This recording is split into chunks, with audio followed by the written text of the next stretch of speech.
یہ جنگوں کا سلسلہ شروع ہو گیا. حدیث میں قرب قیامت سے پہلے جنگیں ہیں, اور اس میں بہرحال جو ان جنگوں کی جو بنیادی وجہ بن رہی ہے وہ وہی گریٹر اسرائیل کا ایلیمنٹ ہے. فتنہ بھی عام ہوگا. فتنہ کس کو کہتے ہیں؟ یعنی کہ فتنہ وہ سٹیٹ ہے جس میں کہ انسان اپنے رب سے غافل ہو جائے. پھر یہ ہے کہ جنگیں, اور جنگوں کے اندر کہ مسلمان اپنی بدعمالیوں کے سبب اس لائق ہو چکے ہیں کہ ان کے اندر بھی پرجنگ کا معاملہ ہو. تبھی حضرت مہدی کا ایلیمنٹ ہے کہ وہ ایک مجتہد کے طور پہ, ایک مجدد کے طور پہ جو ہے وہ اللہ تعالیٰ ان کو کھڑا کرے گا. اب جنگوں میں جو ہے وہ رومیوں کے ساتھ جنگوں کا سلسلہ ہے کہ مسلمان جو ہے وہ رومیوں سے مل کے جنگ کسی اور طاقت کے خلاف کریں گے.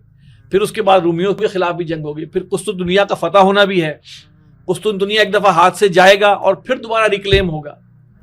پھر اس کے اندر جو کچھ احادیث کو لوگ ہندوستان سے جنگ کے معاملے کو بھی لے آتے ہیں.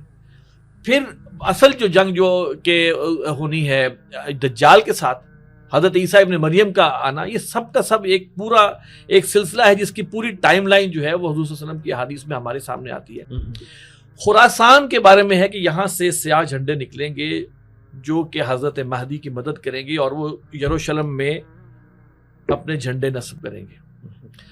میں نے خراسان کو دیکھا تو خراسان پرشین لفظ ہے, اس کا مطلب ہے سورج کے نکلنے کی جگہ, مشرق. خراسان ایک صوبہ بھی ہے, ایران کا بھی ہے, اور اس میں اور خراسان بزرگ ایک جگہ تھی جو کہ جس میں ایران کا کچھ حصہ, پورا افغانستان اور پاکستان کی یہ جو پختون بیلٹ ہے وہ ساری کی ساری شمار ہوتی ہے, اس کو خراسان بزرگ. لیکن اگر خراسان کو دیکھیں تو وہ خراسان, اچھا اب اس میں کون کون سے ممالک آتے ہیں؟ Iran, Afghanistan, Pakistan, Turkmenistan, Tajikistan, Bharat. مزید مشرق پہ جائیں تو چین, روس, ترکی. ہم نے صرف اگر فوکس کیا ہوا تھا ان 2-3 چھوٹی جگہوں پہ, یہ خراسان مشرق ہے پورا. اور اس کے اندر اگر کوئی ایسا الائنس ڈیولپ ہوتا ہے یا جو ایک جسے بنتا ہے تو میں سمجھتا ہوں کہ یہ that is going to play a very key role. اور واقعی میں دیکھیں جو ملٹری مائٹ اس وقت ویسٹ کی ہے, ان کا مقابلہ کرنا گھوڑوں پہ اور تلواروں سے نہیں ممکن.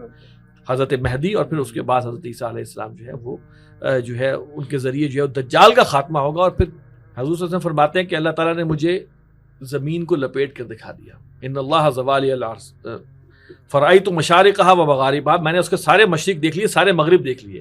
وَإِنَّ أُمَّتِي سَيَبْلُغُ مُلْكُهَا مَا زُوِّيَ لِي مِنْهَا, اور یاد رکھو کہ میری امت ان تمام کونوں تک پہنچے گی جو مجھے لپیٹ کر دکھا دیے گئے.